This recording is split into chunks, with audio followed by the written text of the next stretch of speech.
The wagon wheel cracked against a rut in the road, and Mabel Hart grabbed the benchboard to keep from sliding off the seat entirely.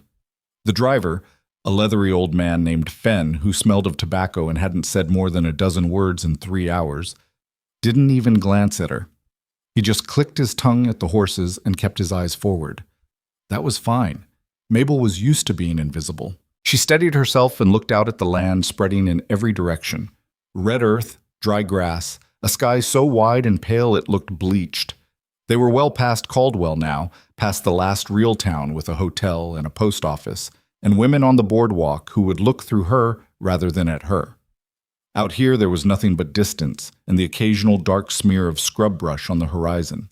Somewhere ahead, according to the hand-drawn map folded in her apron pocket, was the Boone camp. She pressed her hand against the pocket to feel the paper's edge. Still there. The letter that had brought her this far had been short, posted on the community board in Caldwell 6 weeks ago, and she'd nearly walked past it because she'd trained herself not to read job notices anymore.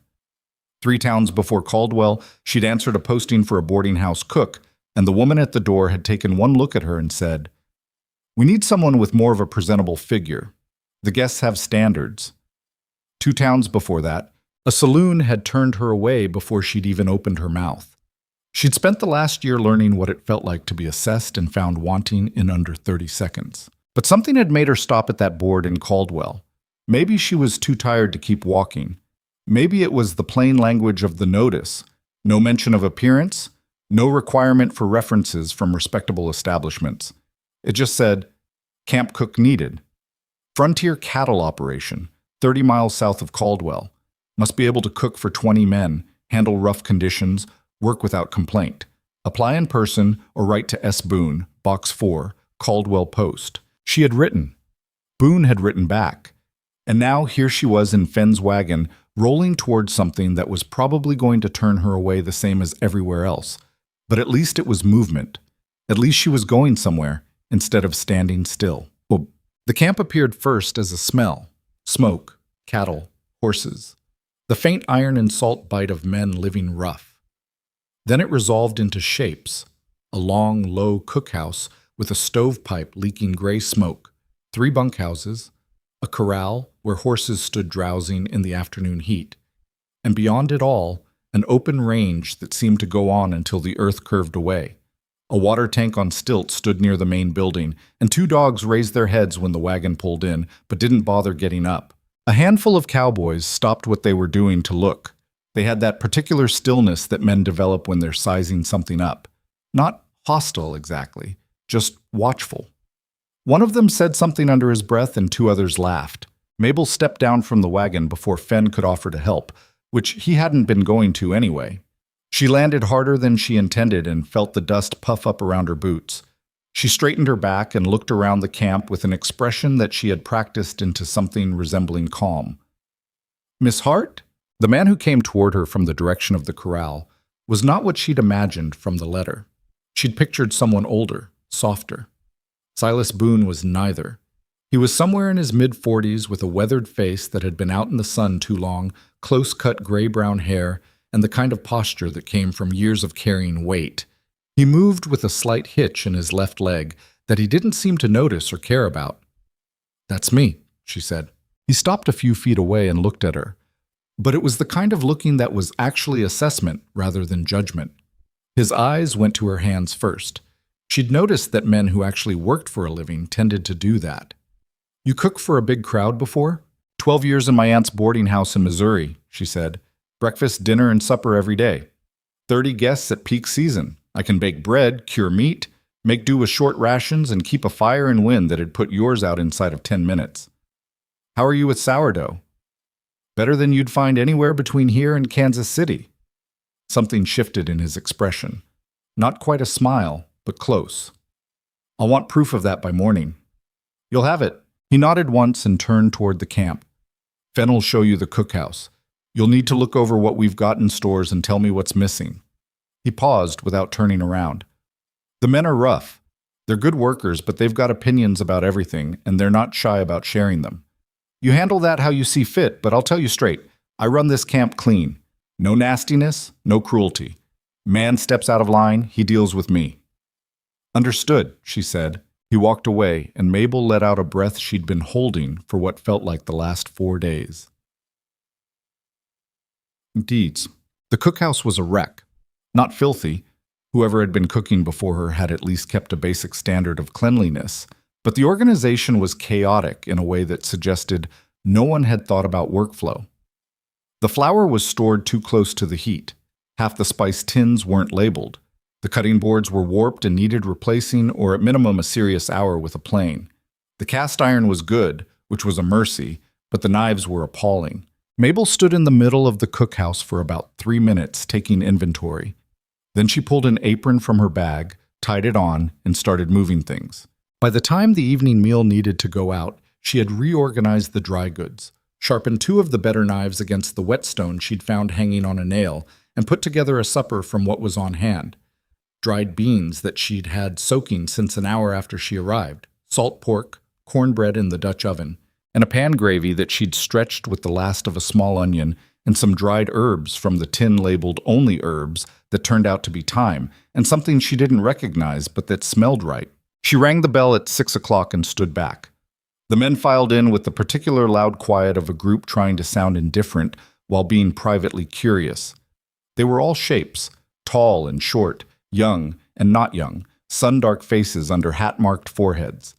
They looked at the food on the table, and then at her, and then at each other. A large young man with red hair and freckles across every visible inch of his face sat down first. "Beans again," he said, but he was already reaching for the cornbread. "Better than what we had last week," someone else said. "Everything's better than what we had last week." "What'd you put in this gravy?" asked an older man at the end of the table, not looking up from his bowl. "Why?" Mabel said. "Tastes different." "Is that a problem?" He looked up. He had a narrow face and eyes that were permanently squinted from sun, and he seemed to be deciding something. "No," he said. "It's good." She went back to the stove and let herself feel something small and cautious that might have been the beginning of relief. She noticed the one man who didn't eat with the others.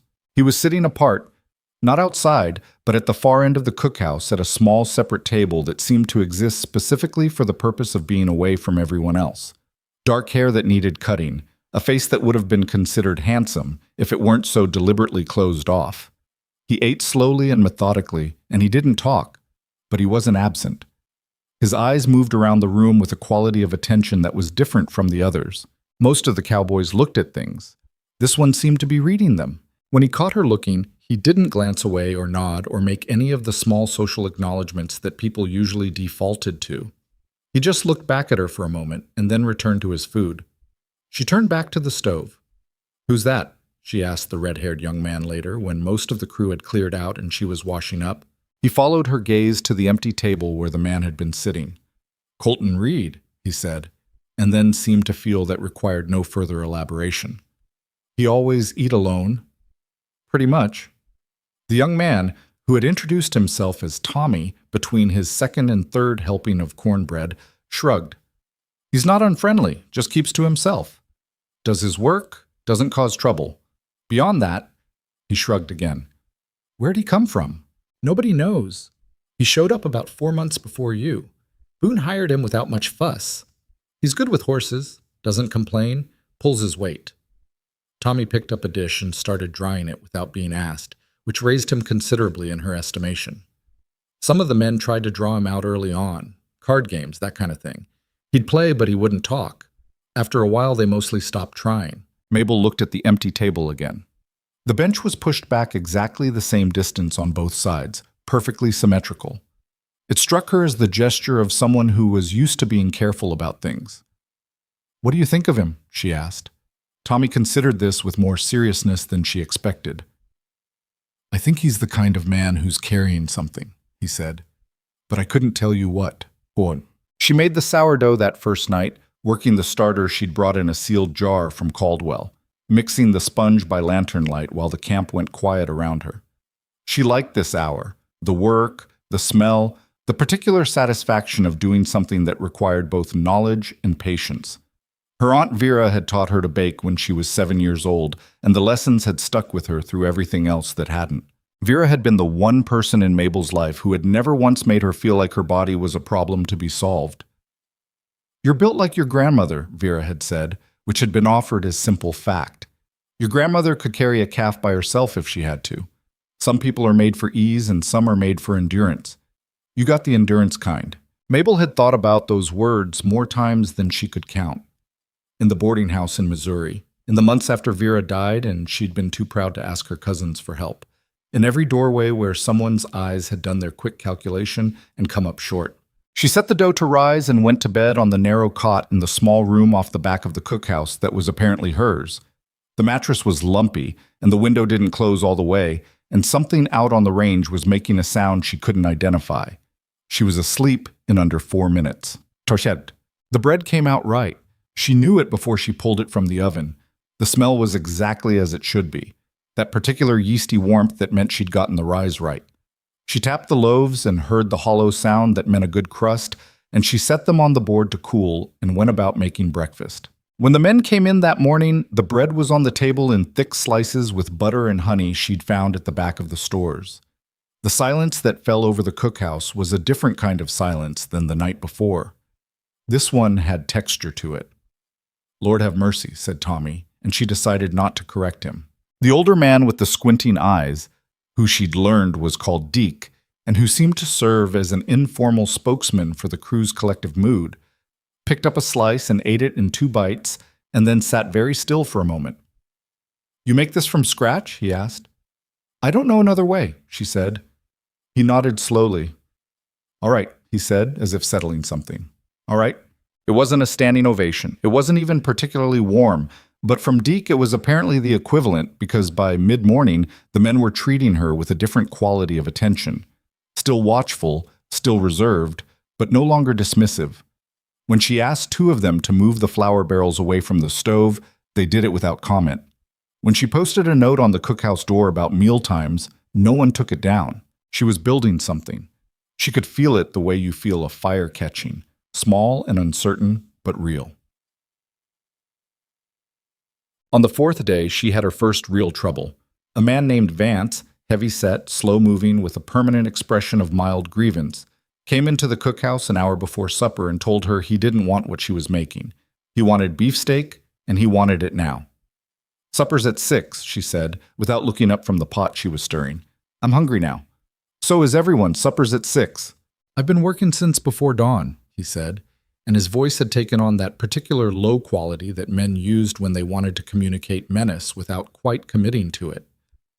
"I think I've earned the right to eat when I'm hungry."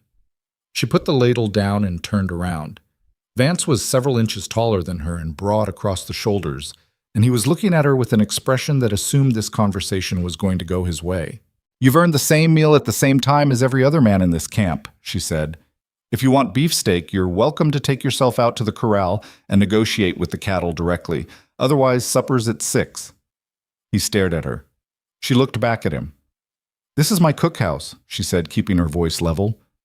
"You come in here and you come in respectfully, or you don't come in. Those are the choices." For a moment, she genuinely didn't know which way it was going to go. Then Vance made a sound that wasn't quite a laugh and wasn't quite a snarl and walked out. She turned back to the stove and noticed that her hands were very slightly unsteady. She gripped the ladle until they weren't. That evening, she heard, through the cookhouse wall, Boone speaking to Vance. She couldn't make out all the words, but the tone was clear enough.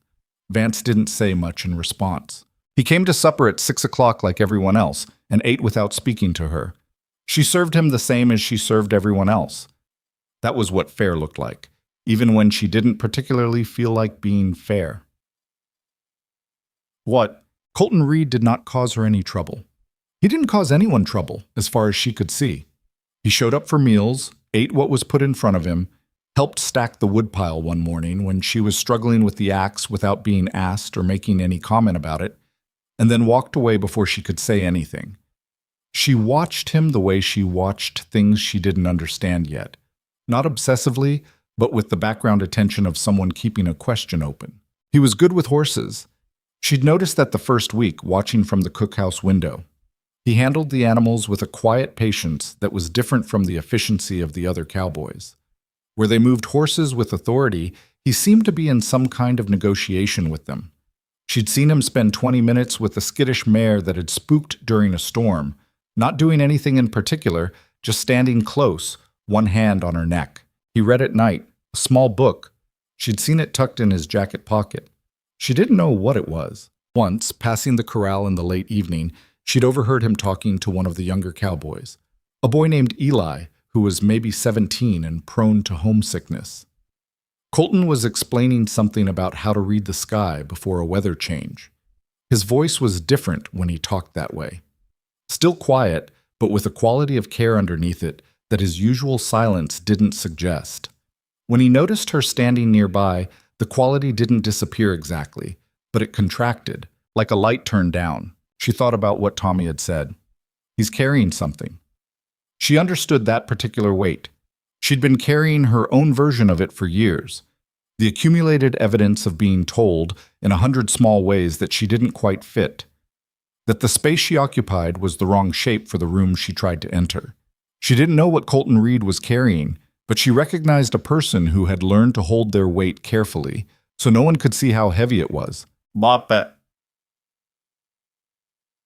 3 weeks in, she was no longer a trial. She was the cook. It happened without ceremony, which was probably the right way for it to happen.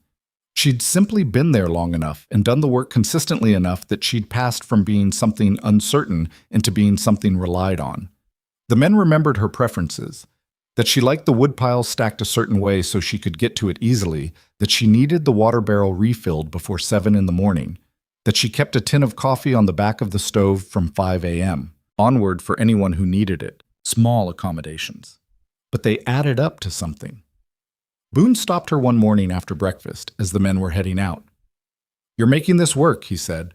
It wasn't an elaborate compliment, it was an observation, delivered with the same plainness as everything else he said. "I intend to keep making it work," she said. He nodded and walked away, and she thought, all right, so that's what it feels like. Not triumph, not arrival, just the solid, simple feeling of being somewhere she'd earned. She was still watching Colton Reed. He was still carrying whatever he was carrying, and she had the persistent, nagging sense that whatever it was, it had something to do with more than just the habits of a private man. She just didn't know yet what to do with that sense. So she put it aside, the way you set a question on a shelf when you're not ready for the answer, and went back to work. There was always more work. Out here, there was always more work. And for the first time in longer than she could properly measure, that fact felt like something close to enough. The thing about a camp finding its rhythm is that you don't notice it happening until it's already done. One morning, Mabel woke before the bell, as she always did now, and realized that the sounds of the place had arranged themselves in her sleep. The horses moving in the corral, the particular creak of the bunkhouse door that meant Deke was up first and heading to the water barrel, the wind off the open range that came from the northwest in the hour before dawn and smelled of dry grass and distance. She knew these sounds the way she had once known the sounds of her aunt's boarding house in Missouri. They had become hers. She built the fire and put the coffee on and stood in the doorway of the cookhouse watching the sky go from black to gray to the particular shade of rose gold that happened some mornings when the clouds were thin and the light came in low and sideways. It wasn't beautiful in any way she would have described to someone who hadn't seen it. It was just right. The way a thing looks when it's exactly where it's supposed to be. She'd been at the Boone camp for 5 weeks. In those 5 weeks, she had learned 31 names, counting Boone himself and Fenn, who came through twice a week with supply runs and sometimes stayed for supper if the timing worked out. She had learned which men needed their coffee black and which ones would never admit they wanted sugar in it but would take it without complaint if she put it in. She knew that Tommy got headaches in hot weather and that Deke's hands hurt him in the cold, and that a young hand named Cass, who was maybe 20 years old and trying to grow a mustache that wasn't coming in right, was sending part of his wages home to a mother in Kansas who was having a bad year. She knew these things because she paid attention. And she paid attention because she had learned a long time ago that attention was what you could give people when you didn't have anything else. A meal made right, a cup of coffee at the right moment, noticing when someone was off and not making them explain it. These were things she could do. They cost her nothing but care, and care was one thing she'd never run short of. The men had stopped treating her like something temporary. She could feel the difference in the way they moved around her in the cookhouse, in the way they reported things to her. Mabel, We're low on salt. Mabel, Eli cut his hand. You got anything for it? Mabel, Boone wants to know if you can do something extra for Saturday. Some of the men from the Harker outfit are coming through. She could do something extra for Saturday. She always could. The only person who hadn't shifted in his relationship to her was Colton Reed. Not because he was unfriendly. She'd revised that early assessment. He was something more complicated than unfriendly. He was present and absent at the same time, like a man who had learned to exist in a room without quite being in it. He still ate at the far table, still came and went without much comment, still did his work with the same quiet competence that apparently characterized everything he did. But she'd started to notice small things. He refilled the water barrel without being asked, consistently, on days when whoever was supposed to do it hadn't gotten around to it. He had repaired the latch on the cookhouse door 3 weeks ago. She'd come in one morning to find it fixed, and when she asked Tommy who'd done it, Tommy had said probably Colton with the casual ease of someone describing a natural phenomenon. She hadn't thanked him because she hadn't been able to catch him alone to do it, and thanking someone for a thing they'd done quietly in front of others felt like it would embarrass him, so she'd let it sit. She thought about it sometimes, though. The fixed latch, the careful symmetry of the bench at his table, the way he read his book at night with the pages held very close to the lantern, tilted at an angle, like he was trying to get every bit of the available light. There was a question forming somewhere in the back of her mind about Colton Reed, and it was getting harder to ignore. Well, the writers appeared for the first time on a Tuesday afternoon in late October. Mabel saw them first because she was the one who spent the most time looking out the cookhouse window. There was a view of the north rise from the window above the prep table, and she'd developed the habit of glancing at it while she worked. There were 3 of them, sitting on horses at the crest of the rise, maybe 400 yards out. Just sitting there, watching. She watched back for a while. They didn't come closer. After maybe 20 minutes, they turned and rode away, unhurried, and disappeared over the other side of the rise. That evening at supper, she mentioned it to Deke, who was sitting closest to her end of the table. "Riders on the north rise this afternoon," she said. 3 of them. They didn't come in. Deke's chewing slowed. What did they look like? Far away. Dark horses. One of them a gray. Dressed like working men, but sitting too still for working men. Working men don't just sit.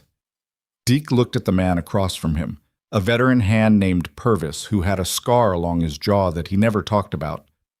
Something passed between them. Not a whole conversation, just a word's worth of something. "You know who they are?" Mabel asked.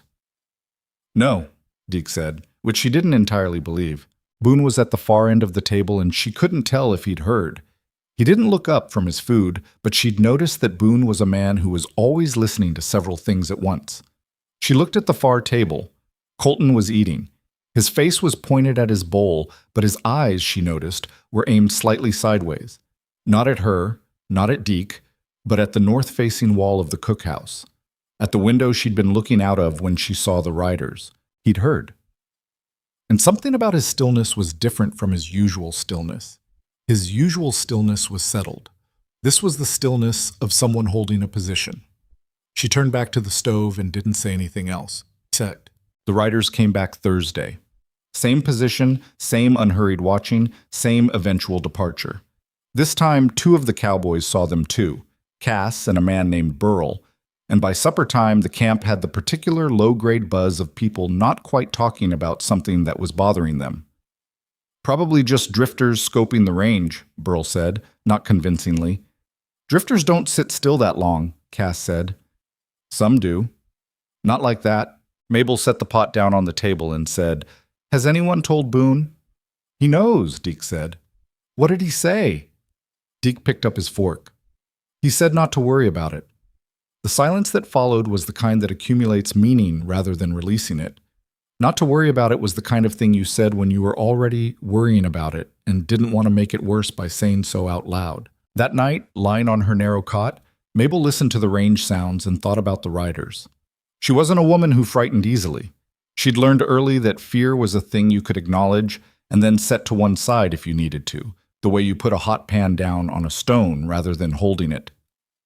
But the quality of the men's silence at supper had stayed with her. These were men who knew hard weather and difficult cattle, and the various dangers of frontier living. And none of those things made them go quiet the way they'd gone quiet tonight. Whatever those riders meant, it was something the men had a name for, even if they weren't saying it. She asked Colton on Friday morning, which surprised her somewhat because she hadn't planned to. He was at the water barrel before she was, which meant he'd been up before 5, and she came out of the cookhouse and nearly ran into him in the gray pre-dawn light. He stepped back and she stepped back. And for a moment they were just standing there, closer than they'd been before, his breath making a small cloud in the cold air. "Sorry," she said. "No harm," he said. She took the bucket from the barrel and then she just asked, "Do you know who those riders are?" He didn't answer right away. That was something she'd noticed about him. He didn't fill silence with noise. He let it sit until he was ready to use it. "I've seen men like that before," he said finally. "They're not drifters." "I know they're not drifters." "Then you know about as much as anyone ought to, for now." She looked at him. In the early light, his face was harder to read than usual, which was saying something. "That's not really an answer," she said. "No," he agreed. "It's not." She waited to see if anything else was coming. Nothing was. He picked up his own bucket and headed back toward the bunkhouses, and she stood there in the cold with her water and the distinct feeling that she had just brushed the edge of something she didn't yet have enough information to understand. "For now," he'd said. I don't know. It's nothing. For now." She went inside and built the fire and tried to figure out what to do with that. The week that followed was unsettled in the way that weather can be unsettled. Not a storm, but the pressure drop feeling that precedes one. The riders came back twice more, always on the north rise, always watching, always leaving. Boone rode out on Wednesday with 2 of the senior hands and came back 4 hours later without explaining where he'd been or what he'd learned, if anything. The men worked with their usual diligence, but the camp's easy sociability had gone slightly taut, like a rope under load. Small arguments broke out over nothing, the kind of irritable bickering that happens when people are anxious and don't have a proper outlet for it. Vance complained about meal portions, which he hadn't done since his early run-in with Mabel. Purvis and Burl had a sharp exchange over who was responsible for a piece of tack that had gone missing. Tommy, who was generally the most even-tempered person in the camp, came into the cookhouse one afternoon and sat down heavily on the bench and stared at the table. "You all right?" Mabel asked. "Fine," he said, which was clearly not true. She put a piece of cornbread in front of him. He ate it without tasting it, she could tell. "Tommy." He looked up. He was 22, she'd learned, young enough that his face still showed everything he was feeling with minimal editing. Right now it showed something between worry and anger, which was a combination she recognized. "What happens," he said slowly, "if it turns out this land isn't ours?" She set down what she was doing. "What do you mean?" He stopped, glanced at the door like he was checking it was empty. "There's talk. Not from Boone, he's not saying anything, but some of the older hands, something about the land title, something about a family that had a claim before Boone got here." He pressed his palms flat on the table. "I've been here 2 years, Mabel. I don't have a lot saved. This job it's what I've got." She looked at him for a moment. She knew something about having a thing that felt precarious. She knew something about what it cost to keep working when the ground under your feet was less solid than it looked. "What did the older hands say specifically?" she asked. "Nothing specific. That's the thing. They talk around it and then they stop talking." He picked up another piece of cornbread and put it down. "Purvis said something the other night about legal trouble coming, and then he saw I heard him and changed the subject." "Have you talked to Boone? Would you?" She thought about it honestly. "I'd want to," she said. "Whether I actually would is a different question." Tommy almost smiled at that. Almost. She gave him the rest of the cornbread and sent him back to work and stood in the cookhouse thinking about legal trouble, about a land claim, about riders who sat on a rise and watched a camp like they were counting assets. She thought about Colton Reed saying "for now." She found Boone that evening after supper, sitting on the step outside the main building doing the account books in the last of the daylight. He was the kind of man who did accounts by hand in a small, neat script that looked nothing like the handwriting you'd expect from someone with his hands. "Can I sit?" she asked. He moved slightly to make room, which she took as a yes. She sat. The evening was cold and clear, the sky darkening fast in the west and already going purple-black in the east. The camp was settling into its evening sounds, horses, a distant coyote, the low murmur of men talking in the bunkhouses. "The men are worried," she said. "I know. Is there something to be worried about?" Boone looked at his accounts for a moment, then closed the book. He had the expression of a man deciding how much truth was useful. "There's a question about the land title," he said. "Someone filed a claim. I've got a lawyer in Caldwell working on it." "What kind of claim?" "The kind that powerful men file when they want land that isn't theirs," he said. His voice was controlled, but she could hear something underneath it. Not fear exactly, but the particular tension of a man who has spent a long time holding something together and is feeling the strain. "There's a company, Meridian Land and Cattle. They've been buying up Frontier Range by various means, sometimes legal, sometimes not." He paused. "Sometimes the difference between those two things is just how good your lawyer is. And our lawyer is good, but theirs is better funded." He picked the book back up and opened it again. "I'm telling you this because you're part of this camp now, and you deserve to know the situation. But I'm asking you to keep it between us. I don't want the men panicking before I know what we're actually dealing with." She nodded. "All right." She got up to go, and he said without looking up, "You've done good work here, Miss Hart. Whatever happens with the land, you've done good work." She said thank you and went inside and stood in the cookhouse for a while with the lantern burning, and thought about Meridian Land and cattle and lawyers with different levels of funding and the particular way Colton Reed's eyes had gone to the north-facing window the night she'd reported the riders. She didn't sleep well that night. She lay on the cot and turned the pieces over and couldn't make them fit in a way that made sense. Boone's account of things was plausible. She believed him when he said he had a lawyer on it, believed that the riders were connected to the land company. What she couldn't figure out was where Colton fit, because something kept nagging at her, the way a loose tooth nags, the sense that he was not simply a quiet cowboy with a private nature and a history he didn't discuss. He'd showed up 4 months before she did. Boone had hired him without much fuss. He was good with horses, didn't complain, pulled his weight. He read at night. He watched everything from a slight remove.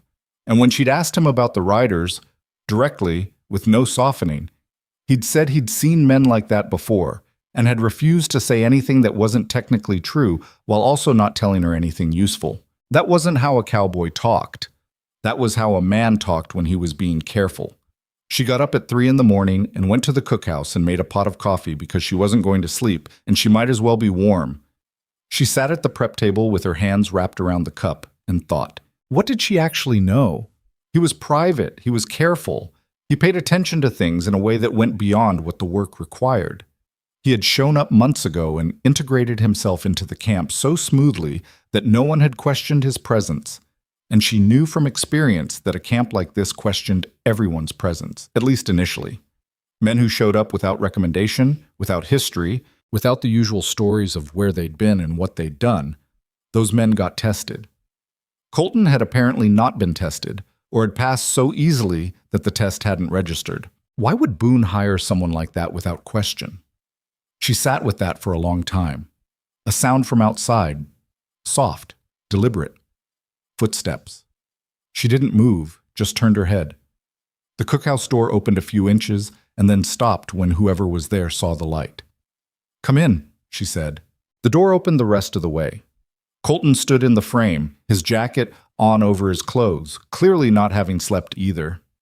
He looked at her and at the coffee pot on the stove, and something in his expression made a small involuntary shift, like a door opening and then catching itself.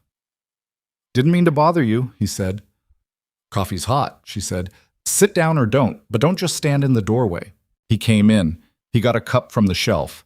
The second shelf, third from the left, which was where she kept the everyday cups, not where a man who'd only been in the cookhouse for meals would know to look, and poured himself coffee and sat down at the regular table, not his usual far one, across from her, more or less. They sat in silence for a while. It wasn't an uncomfortable silence. It was the silence of two people who were both thinking about the same thing and hadn't decided yet whether to say so. "Those riders aren't going to stop coming," she said finally. "No," he said. "They're not. Boone says there's a land company. Meridian. He looked at her over the top of his cup. His expression didn't change, but something behind it did. Some small internal recalibration. He told you that? He said I was part of this camp and deserved to know. Colton set his cup down. He turned it slightly in his hands, exactly once around, and then held it still. He's right, he said quietly. You are. She watched him. You know more about this than a cowboy hired on 4 months ago should know, she said. Not an accusation, just a statement. The silence that followed was different from the others they'd shared. It had weight. He was deciding something. She could see it in the stillness of his hands, the quality of his eyes, which were looking at her with more direct attention than he usually allowed himself. Maybe, he said at last. That's the second time you've given me an answer that isn't one, she said. I know. He looked down at his cup. He stopped, started again differently. There are things I can't explain yet. Not because I don't trust you. I do trust you, more than I trust most people in this camp. But the timing isn't... He stopped again. Not right, she finished. Not right, he agreed. She looked at him for a long moment. She was tired and the camp was under a pressure it didn't have words for yet. And she was sitting across from a man who was being honest about the fact that he was keeping something from her, which was at least a more honest form of dishonesty than most. She thought about Tommy's face at the table. She thought about Boone's controlled voice saying the difference between legal and not is how well-funded your lawyer is. Those riders are going to do something eventually, she said. Whatever they're planning, they don't ride out to watch a camp twice a week for entertainment. Something is coming. Yes, Colton said. When it does, she held his gaze. Whatever it is you're not telling me, it's going to matter. Yes, he said again, more quietly. She picked up her cup. The coffee had gone lukewarm, but she drank it anyway. Outside, the wind had picked up, coming off the northwest range, and it pressed against the cookhouse door with a sound like something patient, like something that could wait. I hope you're ready, she said, when the time comes. He looked at her across the table in the low lantern light, and what she saw in his face was something that looked like it might have been gratitude if it had anywhere to land. So do I, he said. She didn't ask anything else. He finished his coffee and went back to the bunkhouse, and she sat alone in the cookhouse with the wind outside and the lantern burning and the sense that the ground under all of them was slowly shifting, gathering itself toward something that couldn't be stopped, only met. She built the fire up and started the morning biscuits, and did not think about what was coming. She thought about the work in front of her, which was the only thing she had ever been able to control. That would have to be enough. For now.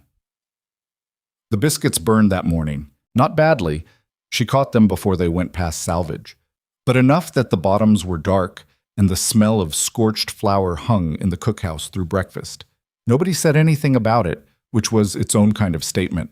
A month ago, they would have said something, teased her about it, made it into a small, easy joke that would have dissolved in laughter. Now the men ate without their usual noise and carried their plates back in silence and drifted out to work with the careful movements of people trying not to disturb something that was already disturbed. Mabel scraped the worst of the burned bottoms into the scrap pail and didn't let herself think about the conversation at 3 a.m. She had slept maybe 2 hours after Colton left, and the tiredness had settled behind her eyes in a way that she knew from experience meant she'd be carrying it for the rest of the day, regardless of how much coffee she drank. She drank it anyway. The riders had been on the North Rise again yesterday evening, just before dusk. 5 of them this time. Tommy had counted. 5 was different from 3. 5 was a number that had intent behind it. She was peeling potatoes at the prep table and trying not to look at the north window when she heard Boone's voice outside, sharp and low, talking to someone she couldn't identify. Then the sound of horses, more than a few, moving with the purposeful gait of animals being ridden towards something rather than away from it. She set the peeling knife down and went to the window. 4 riders were coming in from the north, moving at a walk that was almost too composed. They were dressed well, not fancy, but well, which out here meant they were either successful or wanted to look it. The man in front was broad across the shoulders, wearing a coat that hadn't started its life on the frontier. He had papers in his hand, folded and sealed. Behind her in the camp, everything had gone quiet. She went to the doorway of the cookhouse and stood there, which put her close enough to hear but far enough back to avoid being part of whatever was about to happen. Most of the men who were close enough had drifted in the same direction, not clustering exactly, but thickening. Deke had come from the direction of the barn, Purvis from the corral.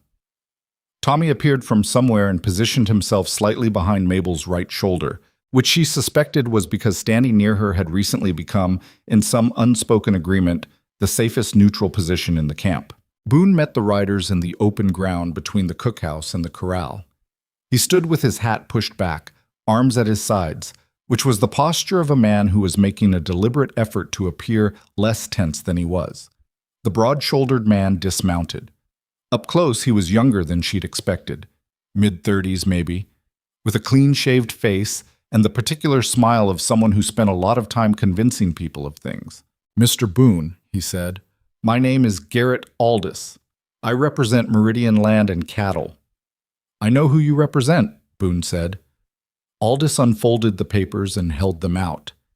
"Then you'll have been expecting this. We've completed the title review on this land.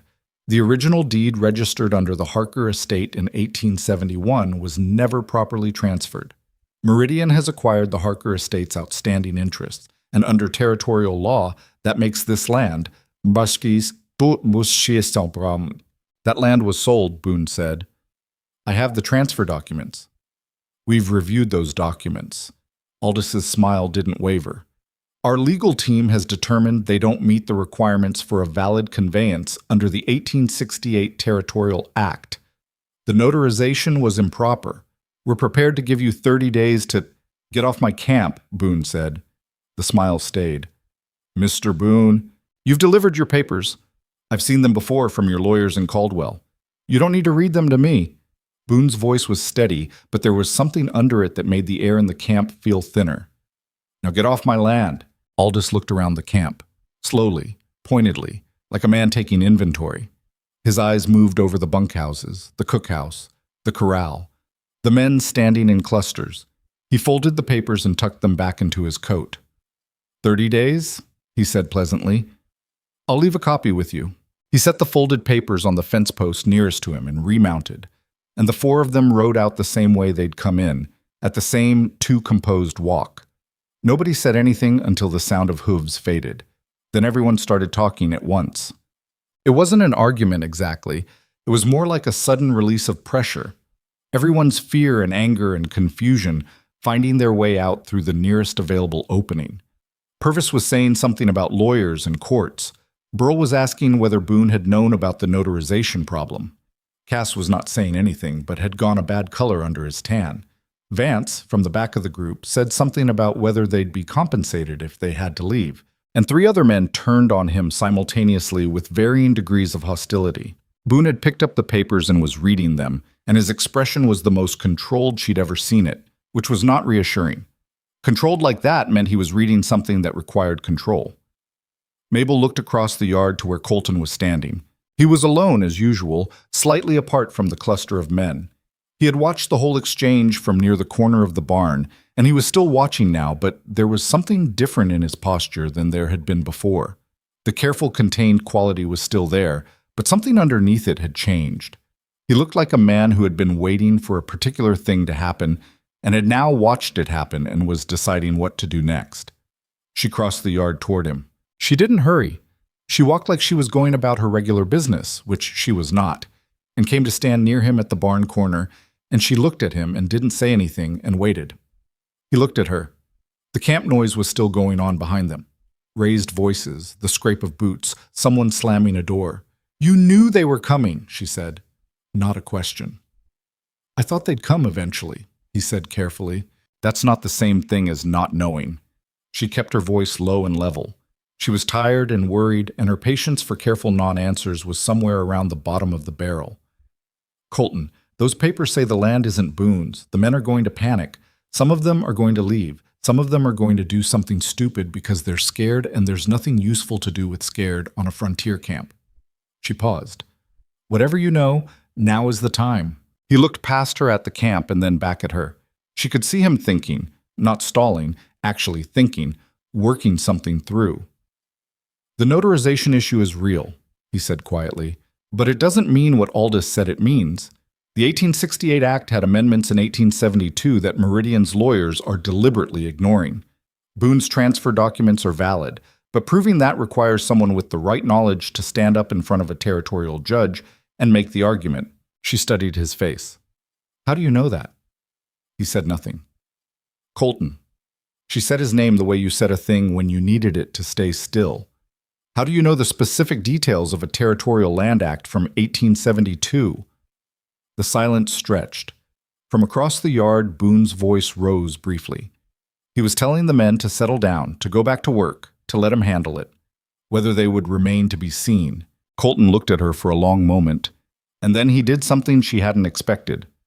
He reached into his jacket, the inner pocket, the one that held the book he always carried, and he pulled out not the book, but a folded piece of paper, and he held it for a moment like he was deciding whether to open it, and then he did.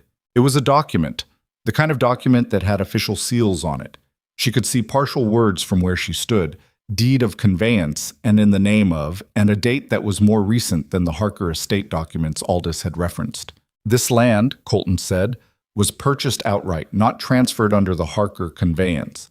It was purchased 6 years ago in a separate transaction that Meridian doesn't know about, because the purchase was made under a different name. He paused. My name. She looked at the document, then at him, then at the document again. Say that again, she said. The ranch land, the full acreage. It was purchased 6 years ago by Colton Reed. He folded the paper back up. Not the Reed who mucks out stalls and eats alone and fixes latches. The Reed whose name is on a deed registered in the Territorial Land Office in Wichita with a valid notarization under the 1872 amendment standards purchased from the Harker estate directly rather than through the conveyance chain Meridian is attacking. He put the document back in his pocket. Boone knows I'm here. He doesn't know I have this. The noise of the camp behind her had become a different kind of noise, still loud but reorganizing itself, taking on the shape of something almost like argument. She could hear Deke's voice, steady and low, and Tommy's voice, higher and less steady. You own it, she said. I own it. You've been here for 4 months, mucking out stalls and eating alone, and you own it. Yes, she thought about that, about how that landed. She thought about every morning she'd made breakfast, and he'd been the first one to the water barrel. Every evening he'd eaten at the far table and read his book in the low lantern light. Every conversation she'd tried to have with him that had met that careful, deliberate wall. Why? She said. He looked at her steadily. I inherited money young, he said. More than I knew what to do with. Bought this land because I thought I wanted to build something. But I didn't know anything about ranching, and I didn't know anything about men, and I'd spent enough time around people who wanted things from me to know I couldn't tell the difference between someone who respected me and someone who needed something from me. He paused. I hired Boone to run it, told him I was going to come out here under a simpler arrangement, to see what the operation was actually like, to see who the people were, she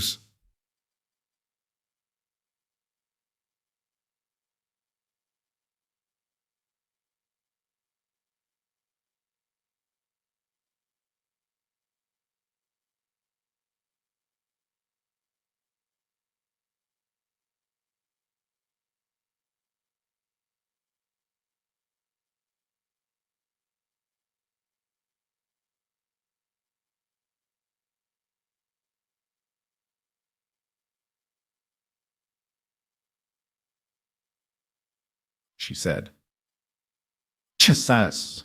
She stood there and took that in and thought about the particular humiliation of having been watched and not known it, and whether that was actually what this was.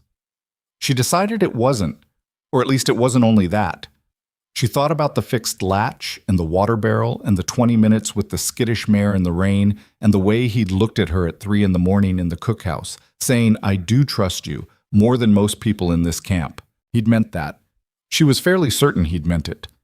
Boone doesn't know you have the deed, she said.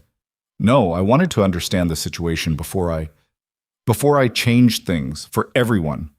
He looked at the camp, but Meridian moved faster than I thought. Then you need to show him now, she said. Right now, today. I know. And the men need to know what's happening, not everything maybe, but enough. Because right now, they're scared, and when people are scared, they make decisions that can't be undaked, and this camp will come apart at the seams before Aldous has to do another thing. I know that too. She looked at him hard. Are you actually ready to do this? He held her gaze. I don't know, he said, which was probably the most honest thing he'd said since she'd known him. That's not ideal, she said. No, it's not. They stood there for a moment in the cold morning air with the camp churning behind them. Then Mabel said, Go find Boone. Tell him what you have. Whatever you're afraid of, it's less bad than what happens if you wait. He nodded once. He started to move and then stopped and looked back at her. Whatever happens in there, he said, I want you to know that what I said this morning, he stopped, adjusted. What I said in the cookhouse, about trusting you, that was true. I know, she said. Go. And she didn't follow them inside. She went back to the cookhouse and stood at the prep table and listened to the muffled sounds of a conversation happening in Boone's office with the door closed, which was the first time she could remember the door to Boone's office being closed. Outside, the men were doing what scared people always did when there was no useful action available. Moving without purpose, reforming into small clusters, saying the same things to each other in slightly different orders. Deke was doing his best, walking from group to group, saying something in each one that seemed to temporarily reduce the volume without actually resolving anything. Tommy came into the cookhouse and sat at the table without being invited, which she allowed. You know something, he said. He was reading her face, which she'd always known he was good at. Boone is handling it, she said. That's not the same as knowing nothing. She put the kettle on. Tommy, go back outside. Mabel, I'm not keeping things from you out of disrespect, she said. There are things happening that aren't mine to tell. When they're ready to be told, Boone will tell them. Right now, the most useful thing any of us can do is not panic. He sat with that. You're worried, he said. I'm always worried. That's different from panicking. He almost smiled. He got up and went back outside, and she stood at the stove and waited. The door to Boone's office stayed closed for 40 minutes. She knew because she counted. Not deliberately, but the way you count things when you're trying to keep your mind from running in unhelpful directions. She made a second pot of coffee. She finished the potatoes for the midday meal. She refilled the salt tins that had been running low for a week and had kept being put off because there were always more urgent things to do. When the door opened, she heard it even from the cookhouse, 50 feet away. She heard the particular silence that followed. Not the silence of a finished conversation, but of one that was being absorbed. She went to the cookhouse window. Boone and Colton had come out into the camp together. Boone's face was doing something complicated. She could see it from where she stood, the multiple things happening on it that he was making very little effort to contain. He looked like a man who had just been told something that reorganized a significant portion of what he thought he understood. He looked, she thought, almost like Tommy's face at the table earlier, except harder and older and with more layers of control over it. Colton was standing beside him. He wasn't hiding anything exactly, but he'd gone very still in the way she'd seen him go still when he was bracing for something. Boone said something to the camp.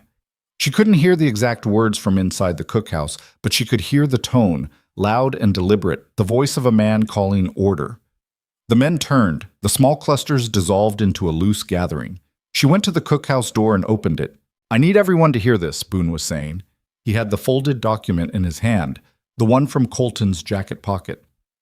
We have a situation that I want to explain before it gets explained wrong. He paused, gathering himself. Some of you know about the Meridian claim. Some of you don't. Here's what's true. The camp was very quiet now. The good kind of quiet. The kind that means people are listening rather than the kind that means they've given up. The land Meridian is claiming was not purchased through the Harker Estate conveyance chain they're attacking, Boone said.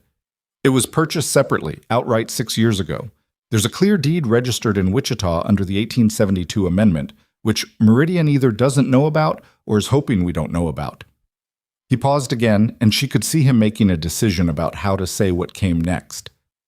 The man who holds that deed is Colton Reed. The silence changed quality. Deke said, flat.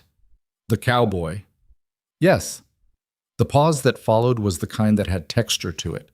Mabel watched the men's faces cycle through confusion and then a kind of recalculating, and then, in some of them, the beginning of anger. Purvis said slowly, "He's been working this camp for 4 months." "Yes," Boone said, "working it like a hand. Yes, and he owns it. And he owns the land. I run the operation. That arrangement hasn't changed." Boone's voice had found a kind of steadiness that she thought was costing him. "What's changed is that Meridian forced this information out sooner than—" "Why?" Vance's voice from the back, loud and with an edge on it.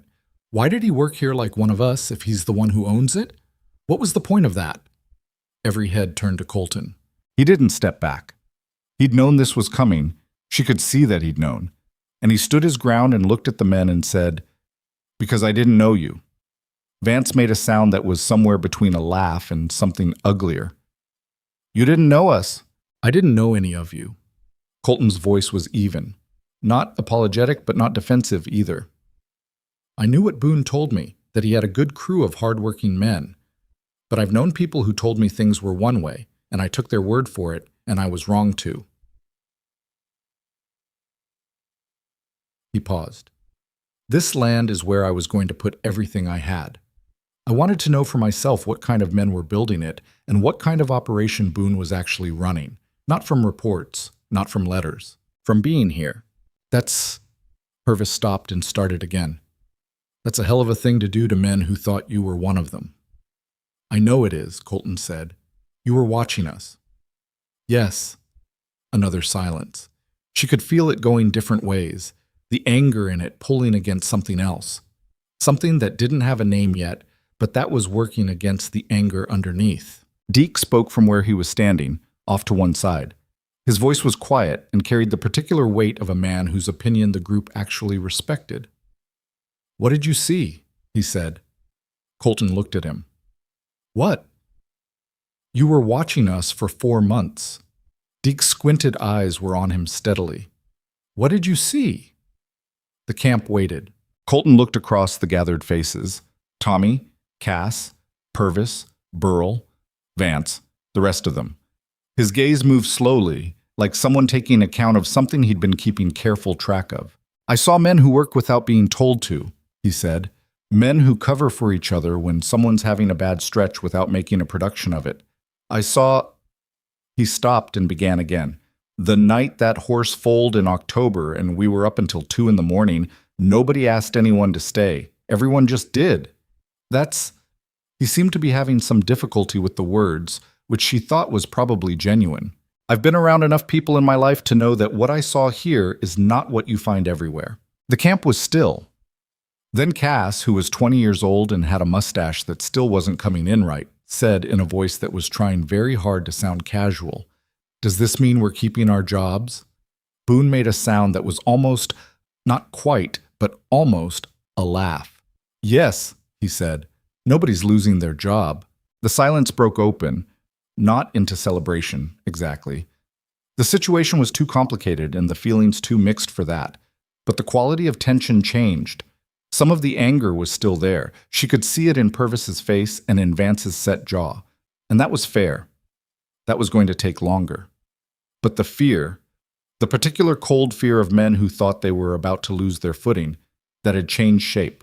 Mabel stood in the cookhouse doorway and watched and felt the particular complicated feeling of something that had been heading toward catastrophe finding a slightly different direction. Not resolved, not fixed, but changed. Colton's eyes found her across the yard. She didn't smile at him. This wasn't a smiling moment. She just looked at him steadily, the way you looked at someone who had done the right thing after taking too long to do it, which was different from doing the wrong thing but was still its own kind of problem. He looked back. He understood the distinction. She could see that he did. That afternoon she made a full meal rather than the usual midday spread. Proper beef stew with potatoes and carrots and the good bread, not the quick cornbread but the real sourdough that took time. She didn't decide to do this so much as her hands decided for her.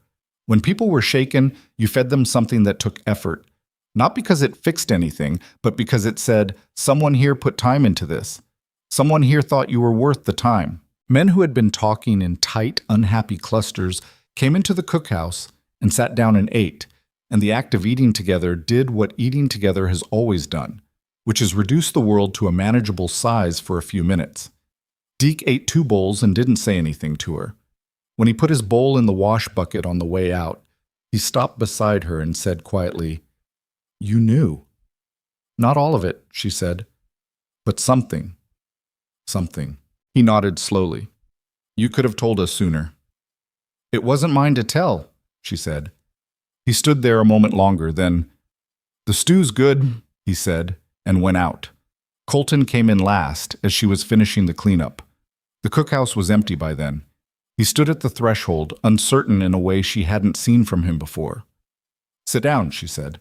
He sat at the regular table, not the far one. She put a bowl in front of him and sat across from him with her hands wrapped around a cup of cooling coffee, and she looked at him and said, "How much trouble is Meridian actually going to give us?" "Some," he said. "Even with the deed, they'll try. They may challenge the 1872 interpretation. They may look for other angles." He was eating, but he was also watching her in the way he always did, that quality of attention that she'd stopped finding unsettling and started finding something else that she didn't have a fully settled name for. "But they don't have a clean case. The deed is solid. My lawyer, the one in Wichita, he's been ready for this. He knew this might come. And Boone's lawyer in Caldwell? Less critical now, but still useful." She nodded. "The men are going to need time," she said. "Deke especially. He takes things like this personally." "I know."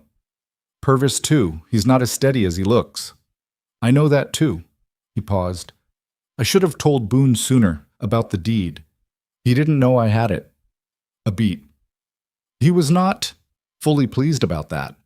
"No, I'd imagine not. He said some things. He had the right to." Colton looked at his stew. He ate in silence for a moment. Then, "Were you angry when I told you?" She considered the question honestly, which she always tried to do. "A little," she said. "Not at what you did. More at the idea that any of us were being watched without knowing it. That feeling." She paused. "But I understand why you did it. I don't think it was malicious. I think it was the act of someone who'd been burned enough times to be careful and maybe went a bit too far in one direction." He looked at her. "A bit too far," he repeated, slightly dry. 4 months is a bit much," she said. 3 might have been sufficient." Something in his expression did the thing she'd started watching for. That small shift, the door opening a crack. "Probably," he said. She picked up his empty bowl and put it in the wash bucket. "Tomorrow's going to be complicated," she said. "And the day after. So you should sleep if you can." He stood up. He stood in the cookhouse for a moment, like he was looking for the right words and not finding them and deciding whether the wrong words were better than nothing. "Mabel," he said. She looked at him. "Thank you," he said, "for—" He gestured vaguely at something that encompassed the cookhouse and the camp and the last several weeks and apparently all of it. "For this." She looked at him for a moment. "Make sure your lawyer is in Wichita when you need him," she said. "That's how you thank me." He almost smiled. He went out into the cold, and she stood alone in the cookhouse and pressed her palms flat on the prep table and let herself feel for exactly 30 seconds the full weight of everything that had happened. And then she picked up her cloth and started wiping down the surfaces for the morning. There was always tomorrow, and tomorrow was going to require a hot breakfast and a full pot of coffee and whatever else she had to give. She intended to have it ready. Morning came gray and cold, the kind of cold that had teeth in it, and Mabel was at the stove before 4:30 because she hadn't slept enough to make staying in bed worthwhile. She built the fire methodically, paper, kindling, the larger pieces stacked in the way that gave the most even burn, and stood over it until the heat came up, and then put the coffee on and stood with her back to the warmth and looked at the cookhouse. It was a plain room, rough-hewn walls, a floor that needed replacing in the southwest corner where the boards had gone soft from a leak that someone had patched badly 2 years ago. The shelves she'd reorganized in her first week, the knives she'd sharpened herself, the cast iron that had been here before her and would probably be here after her. She had not transformed this place into anything it wasn't. She'd just learned its shape and worked with it. She thought about that sometimes. The difference between transforming something and understanding it well enough to bring out what was already there. Outside, A horse moved in the corral. A door creaked somewhere in the bunkhouses. The camp was waking up the way it always did, in slow increments, and for a moment it felt ordinary, safe almost. Then she remembered yesterday and what had been said in the yard and the particular look on Purvis's face when he'd heard that Colton owned the land, and the ordinary feeling dissolved. The day was going to be hard. She poured her coffee and braced herself for it. Breakfast was quieter than any meal she'd made since her first week. The men came in, sat down, ate. The food disappeared, Bassett. That much hadn't changed, and she supposed hunger was at least consistent. But the easy noise that had become the texture of mornings here was mostly absent. A few men talked in low voices. Tommy sat beside Cass and they murmured to each other without looking at anyone else. Deke ate without speaking to anyone and left first, before his coffee was finished, which she'd never seen him do. Vance didn't come to breakfast at all. She noticed that immediately. She counted the plates as she always did, had always done, a habit from the boarding house years when her aunt had charged by the meal and needed an accurate count. And Vance's place at the table was empty. She asked Burl, who sat nearest to where Vance usually sat, and Burl shrugged without meeting her eyes, which meant he knew something and had decided not to say it. After the men cleared out, she went to find Boone. He was at his desk, which was unusual for this hour. Boone was a man who worked from the land, not from a desk, and finding him inside before 8 in the morning meant the inside work had become urgent. He had papers spread in front of him and a pen in his hand, and the expression of a man doing arithmetic on something that wasn't numbers. Vance didn't come to breakfast, she said from the doorway. Boone looked up. He rode out last night. Rode out. Took his gear, left before midnight. He set the pen down. Purvis came and told me this morning. Said Vance made up his mind last night that he didn't want to work for a man who'd been lying about who he was. She leaned against the doorframe. He say anything else? He said some things about Colton that I'm not going to repeat, and then he left. Boone's voice was flat, which was how his voice got when he was covering anger. I'm not surprised. Vance has been here 8 months, and he's never been easy. He'd have found a reason eventually. Is he going to cause trouble? On his way out, I mean. Boone picked the pen back up. Probably nothing we can't handle. He paused. Purvis is still here. That matters more. She thought about Purvis. The scar along his jaw, the slow, careful way he moved through situations. The fact that the other men listened to him when he talked, which wasn't often. Purvis is angry, she said. Purvis has the right to be angry, Boone said. So do the rest of them. That's different from leaving. She nodded and went back to the cookhouse and thought about the difference between those two things. Anger that made you leave and anger that made you stay. She thought it probably said more about a man's character than most things did. Colton found her mid-morning while she was working through the stores and making a list for Fenn's next supply run. He came to the cookhouse door and knocked, which he'd never done before. Everyone else just came in. And she looked up and said, "Come in," and he did, careful about the threshold, like a man entering somewhere he wasn't sure he belonged. You have a minute? He said. I have approximately 4 minutes before I need to start the midday meal, she said. Sit. He sat. He looked like a man who had slept less than she had, which she would not have thought possible.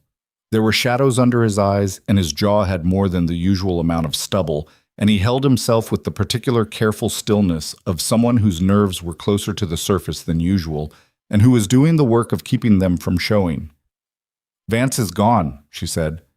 I know. Boone told me. He folded his hands on the table. Purvis? Still here. I talked to him this morning. He paused.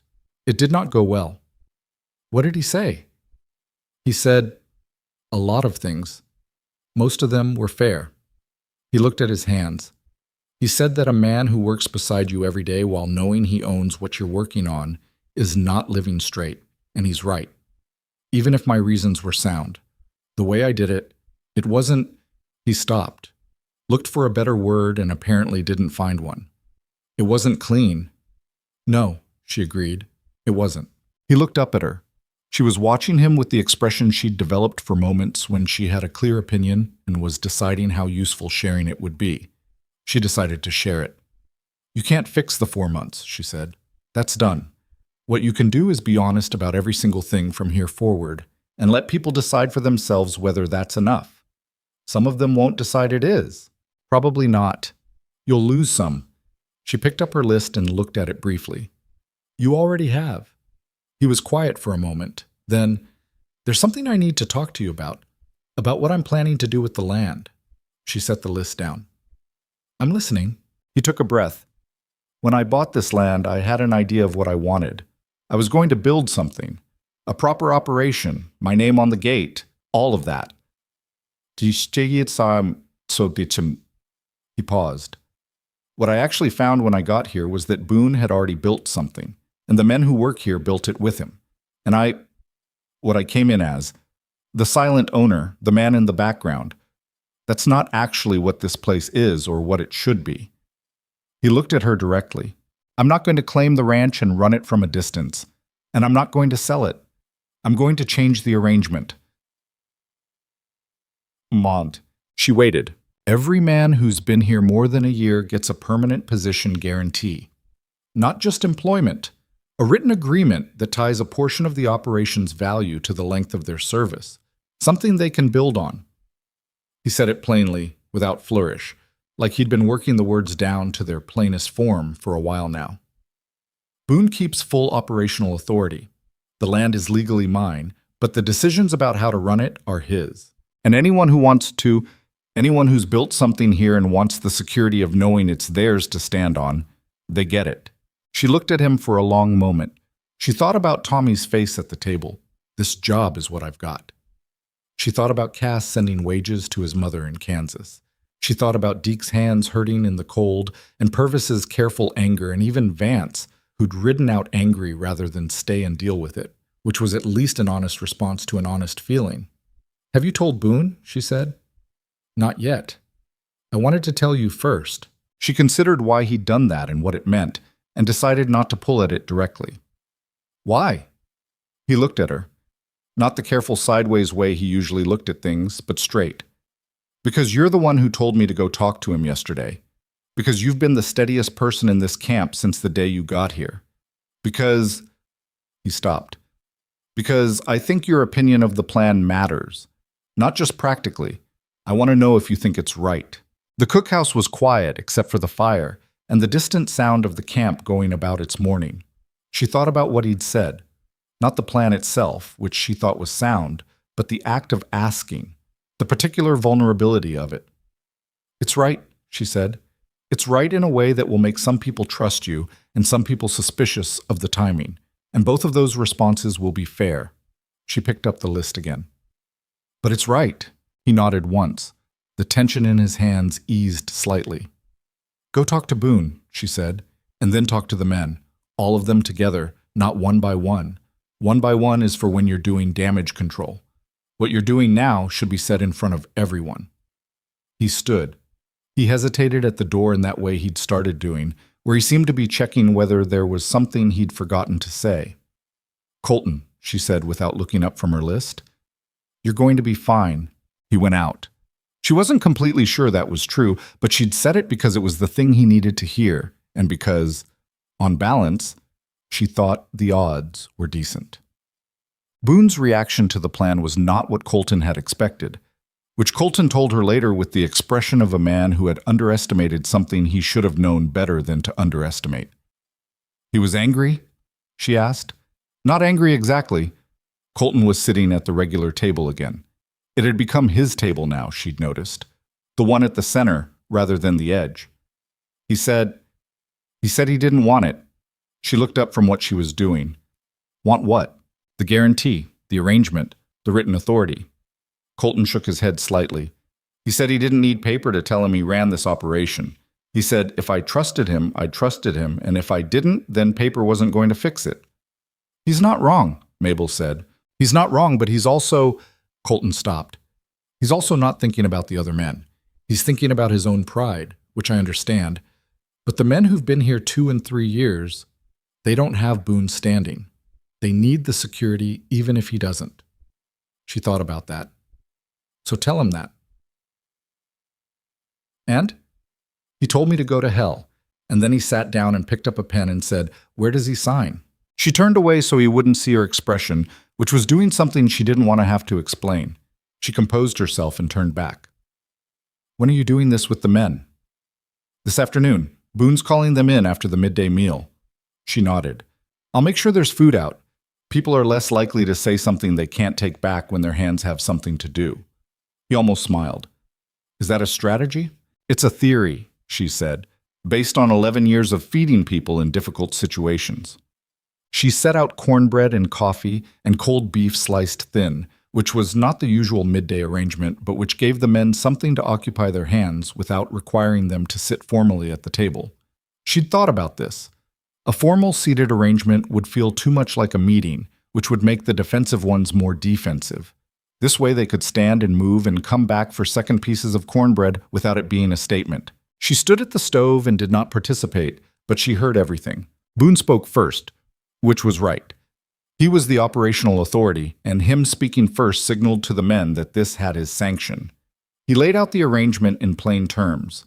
The land belonged to Reed. The operation was his to run, same as it had been. Every man who'd put more than a year into this place was going to have a written guarantee of continued employment and a share structure tied to their length of service. He said it like it was already decided, which it was, and he said it without editorializing, which was smart. Then he said, Reed wants to say something. Colton stood in the middle of the room. He didn't have the easy authority that Boone had. That kind of authority came from years in a specific place, and he hadn't been here long enough to earn it, and she thought he knew that and was not pretending otherwise. I know the way I've handled this has given most of you reason to be angry with me, he said. He said it without preamble, which she thought was the right choice. I'm not going to spend time explaining my reasons again. You've heard them. You can decide for yourselves whether they were good enough. A pause. What I can tell you is what I intend to do from here. I intend to be a person worth working for. I intend to stand behind this operation with everything I have, legally and practically, against Meridian or anyone else who comes after it. And I intend to be honest with you about everything from this point forward, even when it's not to my advantage to be. Silence. Then Deke said from somewhere near the back of the room, What about the legal fight? Meridian's not going to fold because you've got a deed. No, Colton said. They're not. My lawyer arrives from Wichita on Thursday. We'll have a clearer picture after that. But the deed is solid. The 1872 amendment is not a gray area. It's documented law. Meridian's case depends on the court not knowing about the secondary purchase, and now that we've disclosed it, they've lost their main angle. What's the secondary angle? Purvis asked. His voice was still flat, still careful. They may try to challenge the original Harker purchase price, claim it was below market value, argue the transaction wasn't legitimate. Colton looked at Purvis steadily. If they do, my lawyer says we have documentation of comparable land prices from the same year that support the figure. It's not a certainty, but the balance is in our favor. Purvis looked at him for a long moment. The scar along his jaw made his expression harder to read than most. If you lose, he said. If it goes wrong in court and Meridian gets it, then what? The room was very still. If I lose, Colton said, I will spend every dollar I have fighting the decision in appeal. And if that fails, I will pay every man in this camp 3 months of wages out of my own pocket and help each one of you find a position elsewhere. He paused. I'm not saying that because it's what you want to hear. I'm saying it because it's what I can actually do, and you deserve to know what the floor is. Nobody spoke for a moment. Then Cass predictably said, 3 months is pretty good, actually. Tommy made a sound that was a compressed laugh. Even Purvis's expression shifted slightly. Not fully, not to anything you could call warmth, but the flat, careful anger moved over a fraction of a degree. Deke said, What do we do right now, today, about Meridian? Right now, Boone said, stepping back in with the ease of a man who knew when to take back a room. We work. Same as we did yesterday and the day before. Meridian wants us rattled. Best thing we can do is show them we're not. That was the end of the formal part of it. The men began to drift and talk in smaller groups, and some of them went back to work, and some of them stayed and ate more cornbread and had more coffee. Mabel watched from the stove and didn't say anything. Purvis came to refill his coffee cup and stood near her without speaking for a moment. She didn't push it. The plan, he said finally. The share arrangement. What about it? You think it's real? He was looking at his cup. Not just something said to keep us from leaving. She thought about Colton's face when he described it to her this morning. The plainness of the words, like he'd been working them down. "I think it's real," she said. Purvis drank his coffee. "You trust him." It wasn't quite a question. She answered it anyway. "I think he made a bad choice about how to get information he genuinely needed, and I think he's trying to correct for it, and I think the thing he's planning to do is the right thing." She looked at Purvis steadily. "Whether I trust him is something I'm still working out, but I think the plan is sound." Purvis nodded slowly. He put the cup down and went out without another word. She watched him go and thought, that's what it looks like when a man decides to wait and see. It wasn't forgiveness, and it wasn't acceptance, and it was also, importantly, not departure. It was enough. For now. That evening, she found Tommy sitting on the fence rail by the corral, which was where she'd seen him go when he needed to think without being around people. She brought him a cup of coffee and leaned on the rail beside him, and they looked at the horses for a while. "You're staying," she said. Not a question. "Yeah," he said. "I'm staying." He wrapped both hands around the cup. "You?" She looked at the horses. One of them, the skittish mare that Colton had spent 20 minutes with in the rain, was standing close to the rail, ears relaxed. "I'm staying," she said, "even though—" He stopped. "Even though what?" "Even though none of this is what it looked like when you got here," he said. "When you got here, it was just a camp with a job. Now it's—" He gestured at the general complexity of the situation. "Now it's still a camp with a job," she said, "just with more information about it." He thought about that. Vance said before he left, he said things were going to go bad, that Reed was going to take the land and sell it eventually, and we'd all be out anyway. He looked at her sideways. "You think that's true?" She thought about it honestly because Tommy deserved honesty and could handle it better than most people gave him credit for. "I think it's possible," she said. "I think people can mean things sincerely, and then life changes, and the sincerity doesn't protect you from the consequences." She paused. "I also think that the arrangement he's putting in writing makes it a lot harder to do casually. And I think—" She stopped, looking for the right words. "I think he needs this to work. Not just financially, he needs something he built to actually hold. I think that matters." Tommy nodded slowly. "You know him," he said, "better than the rest of us." "I've talked to him more than the rest of you." "That's not what I mean." She looked at her coffee. The steam was thin in the cold air, dispersing fast. "I understand a certain kind of person," she said carefully. "Someone who learned to be careful before they learned to be open. That doesn't mean I know him." Tommy was quiet for a moment. "But you like him," he said, with the gentle certainty of a 22-year-old who had decided he understood the situation. She gave him a look. "Drink your coffee, Tommy." He grinned, which was the first genuine grin she'd seen from him all day, and she was glad of it. The lawyer arrived from Wichita on Thursday, as Colton had said. A small, neat man named Alderton, with quick eyes, and a briefcase that looked extremely out of place in the Boone camp. He spent 2 days going over every document Colton had and writing letters, and sending Fenn into Caldwell twice with sealed correspondence, and seemed wholly unimpressed by the frontier surroundings and entirely focused on the paperwork, which was actually reassuring. On Friday evening, he sat down with Boone and Colton and went through his assessment, and Mabel served coffee she hadn't been invited to serve and stayed in the room to refill it because nobody told her to leave. "Meridian's claim is weak," Alderton said, without preliminary. "They knew it was weak when they filed it. The 1872 amendment is clear. The Harker secondary purchase supersedes the conveyance chain they're attacking." He flipped a page.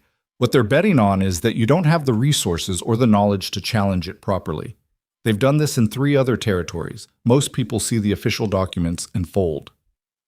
"We're not folding," Boone said. "I can see that." Alderton looked at Colton. "I'm going to file a response in the territorial court on Monday. I'll also send a letter directly to Meridian's legal office informing them that we have full documentation of the secondary purchase. In my experience, about half the time that letter ends the thing before it goes to court." "And the other half?" Colton said. "The other half we go to court and we win, but it takes longer." He closed the briefcase. "Either way, Mr. Reed, your land is your land. I don't expect you to lose it." Boone made a sound that was as close to relief as Mabel had ever heard from him. Colton looked at the table. He'd been holding himself very carefully for days. She could see the accumulated weight of it in the line of his shoulders, the way he moved through the camp with too much control, like he was carrying something fragile. Now something in that careful structure shifted. "All right," he said quietly. "All right." After Alderton went to his bunkhouse, the one they'd given him, which the younger hands had vacated with varying degrees of grace, Colton stayed at the table. Boone went to make his evening rounds as he always did, with the habitual thoroughness of a man who needed to see his camp with his own eyes before he could sleep. Mabel washed the cups. "You heard all of that," Colton said.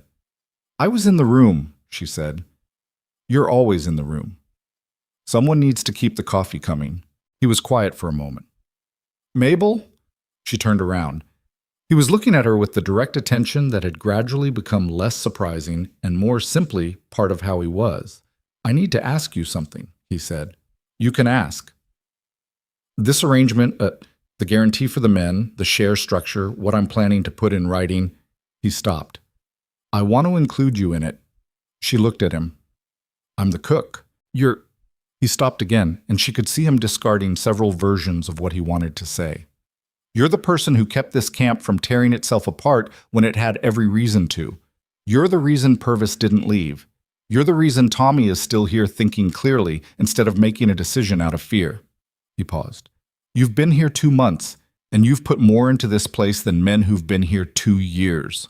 She turned back to the cups and washed the last one and dried her hands and came back to the table and sat down across from him.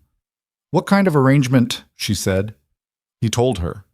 It was more than she'd expected, more formal, more substantial. A long-term position guarantee and a small share of the operational profits tied to her tenure. The kind of thing that was not normally offered to a cook. The kind of thing that would still mean something in 5 years. She looked at the table. She thought about her aunt's boarding house in Missouri and the woman at the door who'd said presentable figure, and the saloon that had turned her away without asking her name. She thought about every room she'd stood in where the assessment had come back insufficient. She thought about the cookhouse that she'd reorganized and the bread she'd been making from scratch, and the men who now said Mabel the way they said any solid, reliable noun, the way you said water or fence post or north wind, a thing that was simply, factually, there. "All right," she said. Colton let out a breath. "All right," he said. "One condition," she said. He looked at her. "You fix the window in the back room," she said, "the one that doesn't close all the way. It's been cold every night since October." He looked at her for a moment and then he laughed. It was a short laugh, rusty with disuse, but genuine. "Done," he said. She got up and blew out the extra lanterns and left the one burning on the table and went to her room and lay down on the narrow cot and looked at the ceiling and felt something she was almost afraid to name because she'd gone without it long enough that she didn't entirely trust her ability to recognize it. Somewhere outside, the wind off the northwest range pressed against the walls of the cookhouse and the camp settled into its night sounds, and she thought about Alderton's briefcase and the document in Colton's jacket pocket and the particular quality of the laugh she'd just heard. She was still tired. There was still trouble ahead. Meridian wasn't going to disappear because a lawyer wrote them a letter, and Purvis's trust was still something that needed tending, and the camp was still a complicated human situation with all the friction and difficulty that entailed. But the window would be fixed, and she was still here. And tomorrow morning she would build the fire and make the coffee, and the men would come in and eat, and the work would go on. That was enough. That was more than enough. She closed her eyes, and for the first time in several nights, sleep came without argument. The window in the back room was fixed by Saturday morning. She didn't see him do it. She came out of the cookhouse before dawn to get more firewood from the stack beside the wall, and when she went back inside and past the back room, she felt, or rather didn't feel, the thin blade of cold air that had been coming through the gap since October. She stopped and put her hand to the window frame. Solid. The draft was gone. She stood there for a moment in the dark with her hand on the cold glass and then went back to building the fire. It was a small thing. She knew it was a small thing. But she had learned over the course of her life that the small things were frequently the truest measure of a person. Not the grand gestures, which were easy when the stakes were obvious, but the quiet ones. The things done when nobody was watching and there was nothing to be gained from doing them except that you'd said you would. She made the coffee and thought about that. Dumb. Alderton's letter reached Meridian Land and Cattle's legal office in the first week of November. Colton told her the timeline. Alderton had wired him from Wichita with the confirmation, terse and professional, letter received, awaiting response. Anticipate withdrawal within 10 days. It took 12. The response came through the Caldwell Post in the form of a letter to Alderton from Meridian's lawyers, which Alderton summarized in another wire to Colton. Meridian withdrawing claim. Secondary purchase documentation accepted as dispositive. No further action anticipated. Colton read the wire at the breakfast table, which was unusual. He normally did not bring correspondence to meals. He read it once, folded it, put it in his jacket pocket, and continued eating. He said nothing until Boone asked from the far end of the table, "Well?" "They're withdrawing," Colton said. The cookhouse went quiet for exactly 2 seconds and then erupted. Tommy knocked over his coffee cup, catching it before it fell. Cass said something that was technically a word, but not one Mabel was going to repeat. Deke put his fork down with the careful deliberateness of a man who was not going to show that his hands were unsteady. Burl said damn 3 times in a row, with increasing conviction. Boone looked at Colton across the length of the table, and something passed between them that was too complicated to be a single thing. Relief and residual tension, and the beginning of something that might eventually become trust, if they both kept doing the work. "Good," Boone said. That was all. Good. But the way he said it carried the weight of every morning he'd been up before anyone else, and every evening he'd stayed up after everyone else, and every hour of the past weeks when he'd been holding the camp together through the force of his own refusal to let it fall apart. Mabel stood at the stove and said nothing, and felt the warmth of the fire on her back and the warmth of something else from the front that she allowed herself for a full minute to simply feel without qualifying it. Then she went back to the biscuits because they needed turning. The days that followed were not suddenly easy. She wanted to be honest about that, even just to herself. She had a habit of looking at situations plainly, and she wasn't going to stop now. Purvis remained careful around Colton in a way that would probably take another season to thaw. 2 younger hands who'd been unsettled by the whole affair asked for their wages and moved on, not in anger, just in the particular restlessness of young men who hadn't yet found the thing they were willing to stand still for. The share agreements that Colton had promised took 3 weeks to finalize, because Alderton was back in Wichita and was handling the documents by post, and in the meantime the men had only his word, which was not nothing but was also not paper. She watched how Colton handled the waiting period, and she thought it was the most important thing she'd seen from him yet. He didn't reassure excessively. He didn't make promises he'd already made again in slightly different words, which was the thing people did when they were more interested in their own anxiety than in the people they were reassuring. He just worked. Every day, the same work he'd been doing since he arrived. Horses, fencing, the physical, unglamorous labor of keeping a cattle operation functional. He ate at the central table. He answered questions directly when they were asked. He made no claims on anyone's goodwill. It was the right thing to do. It was also, she suspected, hard for him in ways he didn't show, because she knew what it cost to need something from people and have to wait to see if they were going to give it. She knew that particular wait very well. The agreements arrived in the second week of November, in a package from Wichita that Fenn brought out on a Tuesday.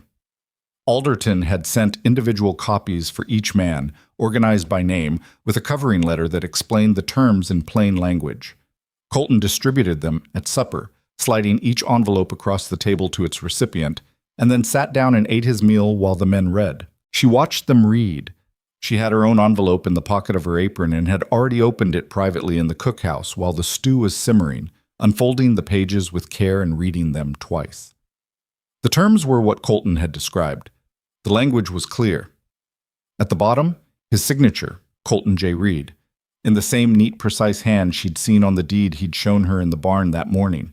She folded the pages back up and put them in her pocket and went back to the stew. At the table, Tommy read his agreement, turned it over, read the back, turned it back to the front, and looked at Colton. "This is real," he said. "Not a question, just confirmation, the way you said the name of a thing when you needed to make it concrete." "It's real," Colton said. Tommy nodded and folded his pages with the care of someone handling something valuable and put them in his shirt pocket, close. Mabel had to look at the stove for a moment. Deke read his slowly, which was how he did everything. When he finished, he set the pages down on the table and smoothed them flat with the heel of his hand, the hand that hurt him in cold weather, and said to no one in particular, "Well, all right then." Purvis read his and said nothing and put it in his jacket and went back to his food. But later, when the table had mostly cleared and she was doing the washing up, Purvis came back in to set his plate in the wash bucket and paused beside her. "It's a fair arrangement," he said. "Yes," she said. He looked at her in the direct, uncomfortable way he had of looking at things. "You had something to do with how this went," he said.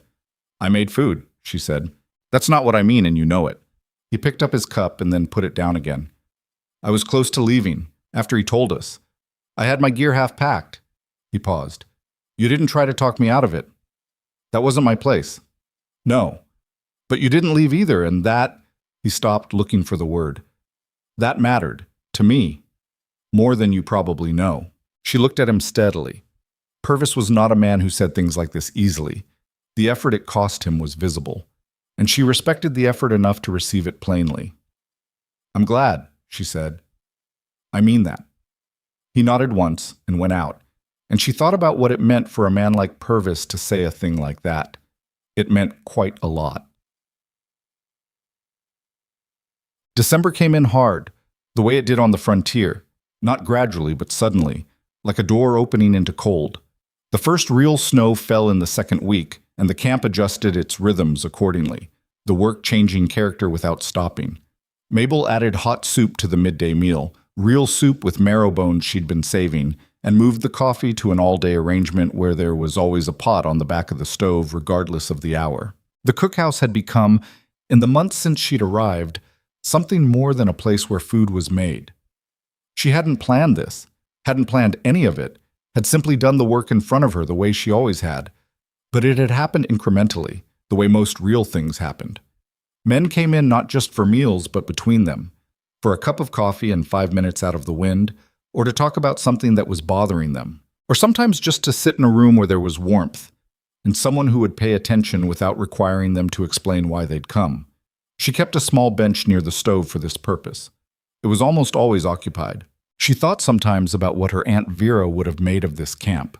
Vera had run her boarding house with the same principle, that feeding people was never entirely about the food, that the act of making something with care and putting it in front of someone said, "You are worth this effort," that this was not a small statement, that most people, if they were honest, spent a significant portion of their lives waiting to hear it from somewhere. She'd been waiting a long time herself. She understood now that the waiting had been both necessary and a waste, which was a contradiction she'd had to sit with until it stopped feeling like one. Necessary because the years of being dismissed had made her exact about what she valued and precise about where she put her loyalty. A waste because none of those people who'd turned her away had been right, and she'd spent too long letting their wrongness feel like information about herself. It was not information about herself. It never had been. She and Colton had a real conversation. Not the careful tactical exchanges of the first weeks, not the urgent necessity of the crisis weeks, but an actual unhurried conversation. On a Sunday evening in December, when the camp was quiet and the snow was coming down outside, and she was making bread that didn't need making for another day, just because she felt like it. He came in for coffee, and she let him stay because it was cold, and there was nowhere particularly useful for either of them to be. And they talked about things that had nothing to do with land deeds or Meridian or the camp's operational future. He told her about growing up in Ohio, which she hadn't known. She'd had him pegged for somewhere farther west, something about the way he moved, and about the money that had come from a grandfather he'd barely known, and the particular unmooring of suddenly having resources without any corresponding knowledge of what to do with them. She told him about Missouri and her aunt's boarding house and the particular quality of Vera's way of being in the world, which was hard to describe but which had shaped her more than anything else had. "She sounds like she didn't waste much energy on what other people thought," Colton said. "Not much," Mabel said. "She thought it was a bad trade. She said you only had so much energy in a life, and you could spend it on other people's opinions or you could spend it on your work, and the work would still be there in the morning when the opinions had blown off somewhere. He considered that. He was leaning against the wall near the stove with his coffee, comfortable in a way that had taken him months to arrive at in this room, and she had to admit she was glad he'd gotten there. She wasn't wrong, he said. She was wrong about some things, Mabel said. She thought the railroad was a passing fad. He laughed. The real one. The one that had sound in it. It had been coming more easily in the past few weeks. She'd noticed. Can I ask you something? He said. You can ask. When you got here, the first day. He looked at his coffee. Did you think it was going to work out? She thought about her honest answer. I thought there was a chance, she said, a reasonable chance. I'd had enough doors closed in my face to know the difference between a man looking at me and deciding I wasn't worth the trouble, and a man actually looking. She paused. Boone actually looked. That counted for something. What about me? She considered him for a moment. You looked too, she said, but at things I didn't understand yet. She tilted her head slightly. You were watching. I knew that. I just didn't know for what. And when you found out? I was annoyed, she said. And then I understood it. And then I moved on because there's always more work. She looked at him directly. The thing about you, Colton, is that you're not actually a mystery. You're just a person who took too long to decide it was safe to be known. That's not unusual. It's just more visible in you than in most people. He was quiet for a moment. Outside, the snow made the camp sound far away and close at the same time, the way snow always did. Is it? He stopped. Started again differently. Are you glad you stayed? She looked at him steadily. Yes, she said, simply, without decoration. He looked at her. The lantern between them made the light warm and unsteady, and the snow outside kept falling, and the bread dough was rising under its cloth on the prep table, and she sat in the cookhouse that had been a wreck when she arrived, and was now simply her kitchen, and she held his gaze and meant what she'd said completely. Good, he said, quietly. The same word Boone had used about the Meridian withdrawal, but carrying something different, something more personal, more careful. She picked up her coffee cup. Fix anything else that's broken before winter gets worse, she said.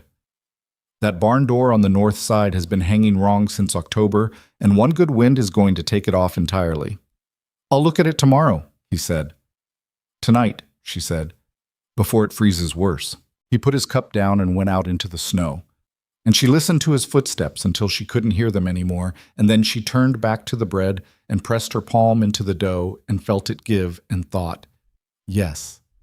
This is the thing. The barn door was fixed by morning. Spring came. Slowly, the way spring came on the frontier, arguing with winter the whole way. By March, the camp had settled into something that was different from what it had been in September. And also, Mabel thought, better. Not perfect. Purvis and Colton had a functional working relationship that would probably never be warm. And that was all right, because not everything needed to be warm. Some things just needed to work. 2 new hands had come on to replace the ones who'd left. Young men recommended by Boone who came in uncertain and were broken in by the camp's particular atmosphere, which Mabel understood now had an atmosphere, something that had developed in the months since the crisis and the agreements and the long winter of doing the work every day without drama. Cass's mustache finally came in. He was extremely pleased about this and told everyone. Tommy told him it was barely visible, and Cass told Tommy he had no appreciation for the finer things, and they argued about it cheerfully for a week.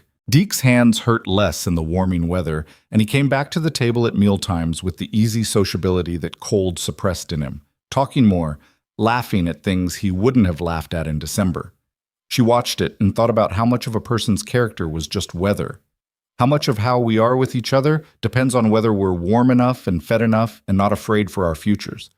It seemed like it should be more complicated than that. It wasn't always. Boone and Colton had found, through the course of a long winter, working in proximity, something that resembled genuine mutual respect.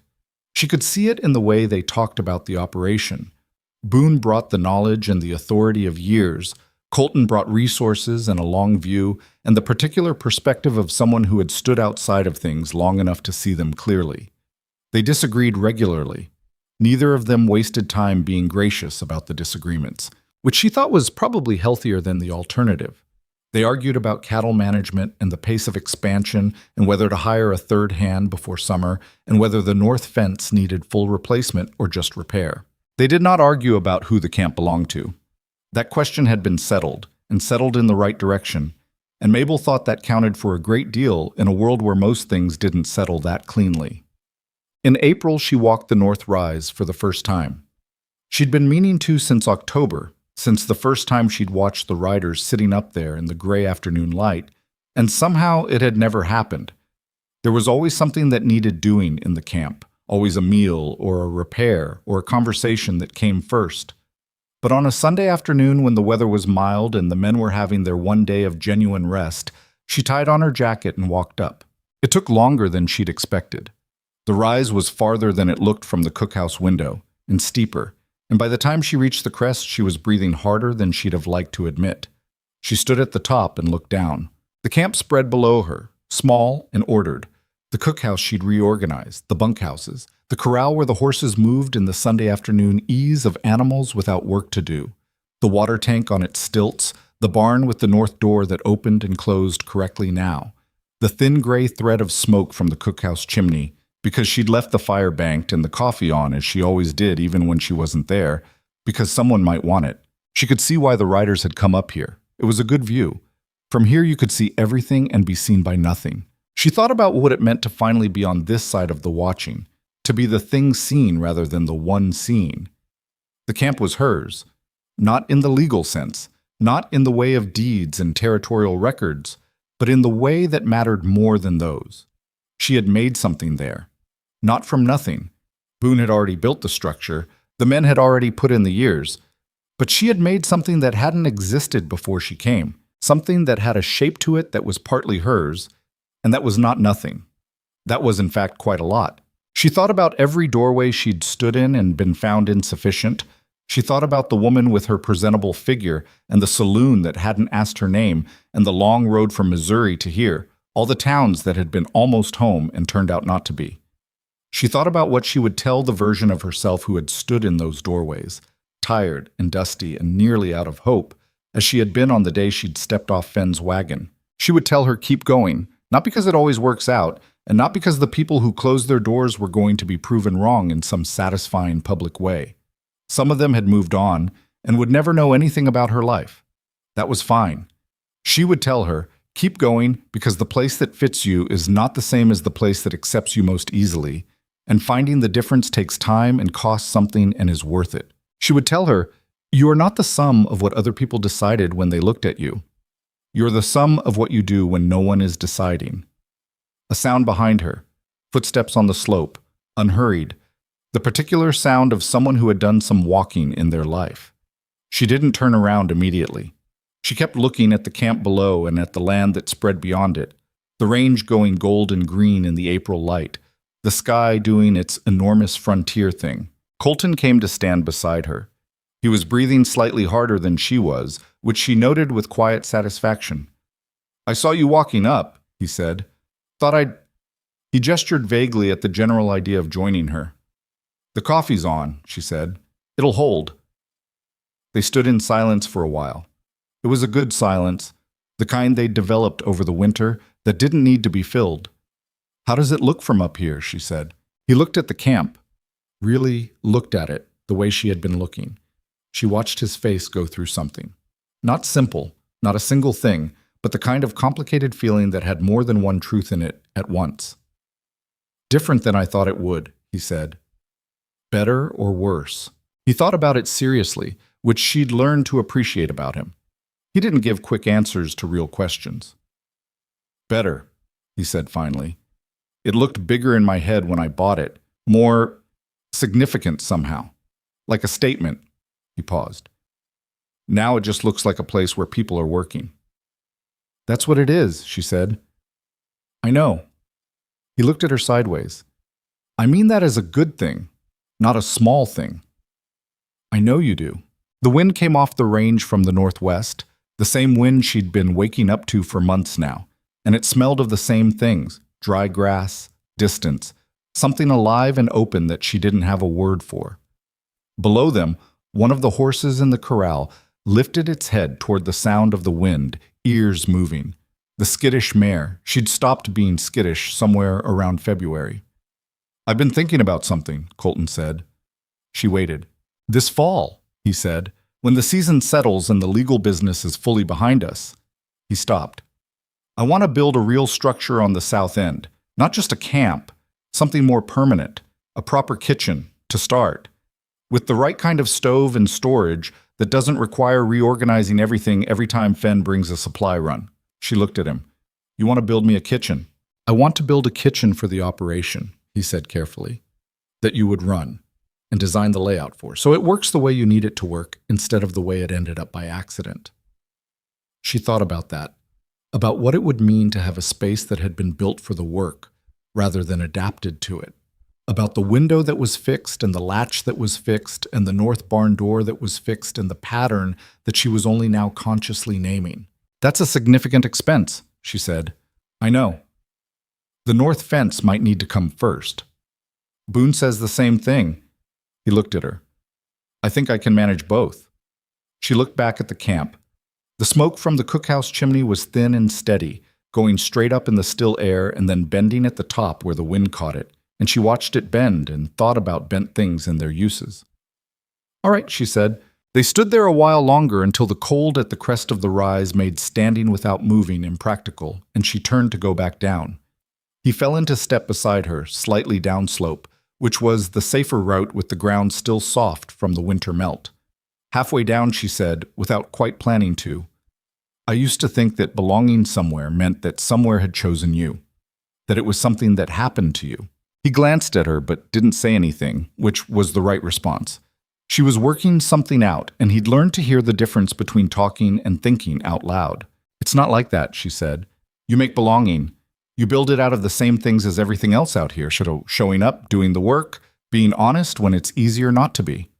She looked at the camp coming closer below them. "Nobody chose me for this place. I chose it.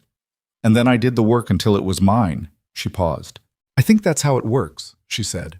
"I think that's always how it works. The places that feel like home, they never just happen. You make them happen, out of whatever you've got, and then you stay." He was quiet for a few steps. Then, "That sounds harder than being chosen." "It is," she said. "It's also better."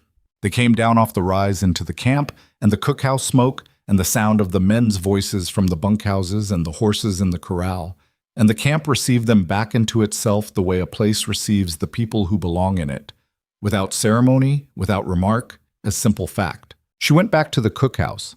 She checked the fire and the coffee, and stood in the kitchen that was hers in every way that counted, and looked around at the reorganized shelves and the sharp knives and the cast iron that had been here before her, and would be here after her, and thought, this is what you build when you stop waiting to be let in. You find a wall, and you put a door in it, and you walk through. She had walked through. The bread from Sunday was still good. She cut a thick slice and ate it standing at the prep table without butter because she didn't feel like going to the cold store for it, and it was good plain, and she ate it and was satisfied. And the camp went on around her in its ordinary daily sounds, and the afternoon light came through the cookhouse window, the window that closed properly now, and lay in a warm rectangle on the floor. Outside, she could hear Colton talking to someone near the barn, his voice low and carrying just the ordinary quality of a man discussing a thing that needed doing. She could hear Tommy laughing at something Cass had said. She could hear Deke's particular footstep on the hard ground and the creak of the fence rail and the horses and the wind. She knew all these sounds. They were hers. She started on suppers. There was always supper. There was always tomorrow and the day after, and the work that needed doing, and the people who needed feeding, and the life that was not the one she'd imagined when she'd stepped off Fenn's wagon, dusty and tired and nearly out of hope. But that was, in all the ways that actually mattered, better. It was not a perfect life. She would not have known what to do with a perfect life.